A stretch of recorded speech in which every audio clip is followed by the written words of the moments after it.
ഇടിയഞ്ചക്ക തോരൻ എങ്ങനെയാണ് തയ്യാറാക്കുന്നതെന്ന് നോക്കാം. 750 ഗ്രാം തൂക്കം വരുന്ന ഒരു ഇടിയഞ്ചക്കയാണ് ഇവിടെ എടുത്തിട്ടുള്ളത്. ഇനി ഇതിലേക്ക് 1 മുറി തേങ്ങ, 8 ചെറിയുള്ളി, 5 അല്ലി വെളുത്തുള്ളി, ഒരു 10 കാന്താരി മുളക്, 1/2 ടീസ്പൂൺ ജീരകം, 1/2 ടീസ്പൂൺ മഞ്ഞൾപ്പൊടി, 2 തണ്ട് കറിവേപ്പിലയും കൂടെ വേണം. ഇത് മിക്സിയുടെ ജാറിലൊന്ന് ഒതുക്കിയെടുക്കാനുള്ളതാണ്. ഇടിയഞ്ചക്ക ഇതുപോലെ വട്ടത്തിൽ നുറുക്കിയതിന് ശേഷം അതിൻ്റെ തൊണ്ട് കളഞ്ഞ് ചതുര കഷ്ണങ്ങളാക്കി നുറുക്കിയെടുക്കണം. നടുക്കലത്തെ പൂഞ്ഞ കളയണം.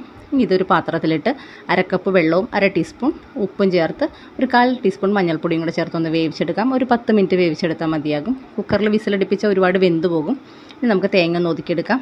ഞാനിപ്പോൾ ചക്കയൊന്ന് വേവിച്ചെടുത്തിട്ടുണ്ട്. ഇത് കല്ല് വെച്ചിട്ട് ഞാൻ കുത്തിയാണ് എടുക്കുന്നത്. നിങ്ങൾക്ക് വേണമെങ്കിൽ അമ്മിക്കല്ലാണ് തേങ്ങ ഒതുക്കണമെങ്കിൽ അതിൻ്റെ കൂടുതൽ ഒതുക്കിയെടുക്കാം. ഇനി ഒരു പാനിൽ 2 ടേബിൾ സ്പൂൺ വെളിച്ചെണ്ണ ഒഴിച്ചു കൊടുക്കാം. 1/2 ടീസ്പൂൺ കടുക്, 1 ടീസ്പൂൺ ഉഴുന്ന് പരിപ്പ്, 1 ടീസ്പൂൺ അരി, 2 വറ്റൽമുളക് ഇട്ടൊന്ന് വഴറ്റി കൊടുക്കാം. ഇനി ഇതിലേക്ക് ചതച്ചെടുത്ത തേങ്ങയോടെ ചേർത്ത് ഇളക്കി ചക്ക കൂടെ ചേർത്ത് ഒരു 2 മിനിറ്റ് നേരം ഒന്ന് തുറന്ന് വെച്ച് വേവിച്ചെടുക്കാം. വളരെ രുചികരമായൊരു റെസിപ്പിയാണ്. നിങ്ങൾ തീർച്ചയായിട്ടും ട്രൈ ചെയ്ത് നോക്കുക. ഇഷ്ടപ്പെട്ടാൽ ലൈക്ക് ചെയ്യുക.